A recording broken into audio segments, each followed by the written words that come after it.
네, 안녕하세요. 고시원 창업 전문 채널 고시원 마켓입니다. 오늘은 무료 상담 내용 중에 비용, 수익, 장단점 등 문의를 주신 분에 대한 답변처를 해드렸는데요. 같이 공유하면 좋을 것 같아서 영상으로 한번 제작을 해봤습니다. 현재 카페를 운영 중인 30대 여성입니다. 고시원 창업에 대해 알게 되어 막연하게 인터넷 검색하다 고시원 마켓을 알게 되었습니다. 코로나 때문에 타격도 크고 적은 나이도 아니기 때문에 지금 많은 고민이 앞선 상황에 고시원 창업에 대해 듣게 되어 전문가님께 문의를 드리게 되었습니다. 자영업을 하다 보니 앞으로 노후까지 좀 안정적이고 꾸준한 수익 구조를 이루는 쪽으로 사업을 하고 싶어서 고시원 창업을 생각하고 있습니다. 딱히 생각한 지역은 없고 연령대가 너무 다양한 곳보다는 좀 젊은 분의 혹은 여성 전용 고시원은 어떨까 싶네요. 기초적인 질문 한번 문의합니다 라고 이렇게 문의 주셔서 일단 제가 처음 부분에 대한 말씀을 드렸고요. 저도 지금 역시 고시원을 자영업으로 운영하고 있습니다. 말씀드린 것처럼 노후까지 안정적이고 꾸준히 현금을 만들기 위한 생각이면 같습니다. 코로나 시대 업종들이 타격을 받겠지만 고시원 운영 중인 지금 현재 입장에서 방 44개 만실로 지금 운영하고 있는 중입니다. 그만큼 분명한 건 운영이 잘 되는 곳은 분명 수익을 내고 있다는 사실이 됩니다. 지역 연령층 등 많은 생각이 드시겠지만 본인의 성향에 맞는 최대한 매물을 선택하는 좋은 방법이 되겠다라고 말씀드렸고, 총 5가지에 대한 질문을 주셨는데 하나하나씩 보면서 거기에 대한 답변 처리한 것을 같이 한번 공유해 보도록 하겠습니다. 첫 번째, 고시원 창업을 하려면 적어도 비용이 어느 정도 발생하나요? 무권리로 나와 있는 고시원도 괜찮은지, 예를 들어 5천만 원 정도 시작 가능한가요? 너무 터무니없는 금액은 아닌지라는 문의를 주셔서 답변을 처리해 드렸는데, 고시원을 운영하는 가장 쉬운 방법은 인수를 하는 방법입니다. 건물주와 임대차 계약을 하면서 임대 보증금을 지불하고 운영하던 원장에게 권리금, 시설 권리금 또는 영업 권리금을 주게 됩니다. 말씀하신 임대 보증금이 얼마 매물인지 권리금이 얼마인지에 따라 총 금액은 산정 가능합니다. 며칠 전에 실제 제가 컨설팅한 여자분이 계신데요. 총 가용 금액이 3천만 원밖에 되지 않았어요.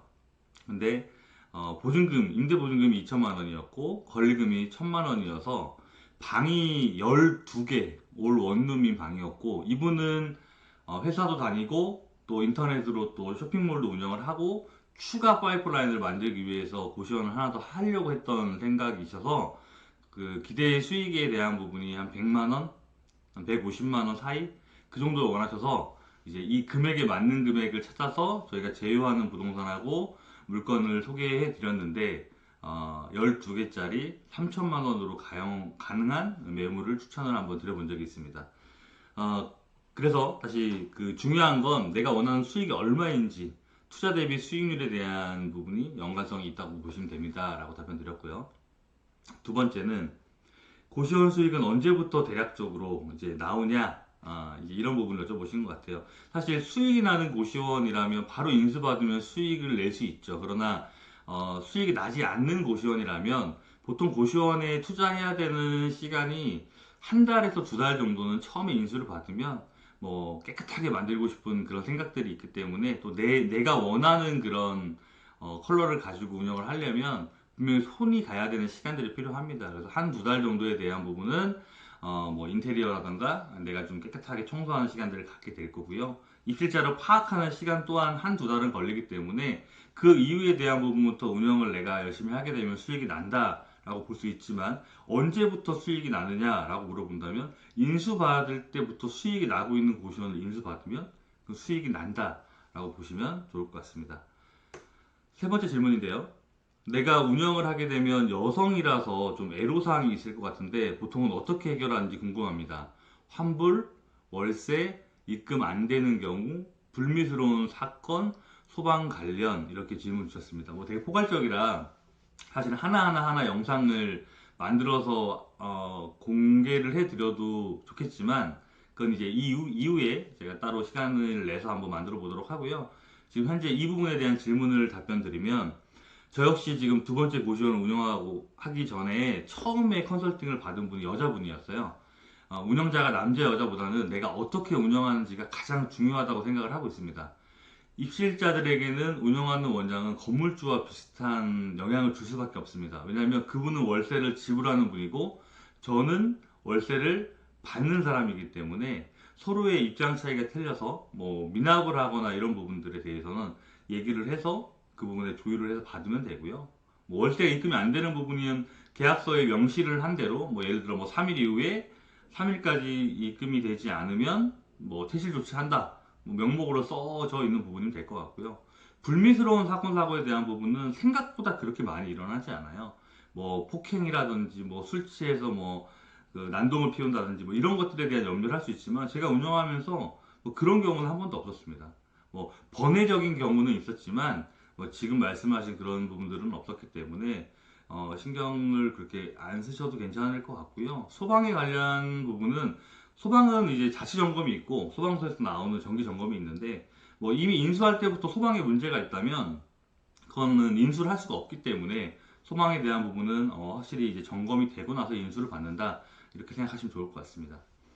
네 번째 질문인데요. 제가 만약 컨설팅을 받는다면 어디서부터 어디까지 컨설팅을 받는 거냐? 처음부터 제가 운영을 해서 알고 있는 노하우, 홍보까지도 알려드릴 수 있는 거고요. 컨설팅을 받는 분에 한해서 저희가 제휴하고 있는 부동산 통해서 수익 나는 매물을 추천드릴 수 있도록 이렇게 소개를 해드려서 창업을 할 때까지 같이 이제 함께 한다라고 보면 될 것 같고요. 운영을 해도 나중에 분명히 궁금한 것들이나 이제 물어볼 수 있는 사람이 분명히 필요하거든요. 그럴 때 이제 역할을 해줘서 그런 부분들을 쉽게 좀 넘어갈 수 있고 처리할 수 있도록 같이 이렇게 해 나간다라고 생각하시면 좋을 것 같습니다. 마지막으로 다섯 번째 질문입니다. 고시원 창업에 대해 장단점을 좀 현실적으로 알려달라. 장점. 시간적으로 자유로운 부분이 가장 큰 장점이라고 저는 생각을 합니다. 저는 현재 주 3일 정도 출근하고요. 자유롭게 하면서 나왔을 때 청소하는 시간. 저는 이제 뭐 총무라던가 청소에 대한 용역을 쓰지 않기 때문에 제가 직접 합니다. 그래서 2시간 정도 투자를 하는 편이고요. 뭐 여러 가지 노력으로 만시를 채우며 경제적인 부분도 좀 만족을 하고 있습니다. 많은 노동하지 않고 생활하면서 여유 시간들을 내가 하고 싶은 것에 대한 일을 할 수 있고 고시원 창업에 대한 그런 부분들이 가장 장점이라고 생각을 한다라고 답변 드렸고요. 단점은 이제 시작할 때 오픈을 하게 해서 정보를 알려주는 곳이 거의 없다고 보셔야 돼요. 유료라던가 뭐 이렇게 무료 상담을 통해서 하는 부분들이 굉장히 미비하기 때문에 이런 부분들에 대한 부분이 창업의 문턱이 높다라고 생각하는 게 단점일 수 있겠지만 사실 이 부분을 조금 다르게 생각해 보면 그만큼 진입 장벽이 높기 때문에 다른 경쟁에 대한 부분들도 낮다. 그래서 이게 장점이 단점화되는 부분들이 있는 것보다는 단점이 장점화되는 부분들이 더 많은 것 같아요. 그래서 이런 부분에 대해서 말씀을 드렸습니다. 오늘의 요약을 좀 설명드려보면 고시원 창업을 하려면 적어도 비용이 어느 정도 발생하나요? 임대보증금과 권리금에 대한 부분으로 산정할 수 있습니다. 고시원 수익은 언제부터 발생하는가? 인수받은 고시원이라면 바로 수익이 발생할 수 있습니다. 제가 운영을 하게 되면 여성이라 애로사항 없는가? 남성, 여성에 대한 부분보다 내가 어떻게 운영을 할 것인가가 더 중요하다라고 생각하시면 좋을 것 같고요. 컨설팅을 받으신다면 제가 알고 있는 경험 노하우와 제휴 부동산 통해서 수익 나는 매물을 추천드리는 것까지 같이 해드릴 수 있도록 하겠습니다. 고시원 창업에 대한 장점, 단점을 여쭤보신 건 방금 설명드린 것처럼 시간에 대한 부분이 가장 자유롭고 진입 장벽이 높은 것이 단점이지만 그것을 장점으로 생각해 보면 좋을 것 같다고 말씀드렸습니다. 노후까지 안정적이고 꾸준한 수익을 만드는 고시원 창업 추천을 좀 드리고 고시원 창업에 대해서 궁금한 사항 있으시면 지금처럼 고시원 mk@naver.com으로 문의 주시면 상세하게 답변을 드릴 수 있도록 하겠습니다. 오늘 영상이 도움이 되셨다면 구독, 좋아요, 알림 설정까지 부탁드리겠습니다. 고맙습니다.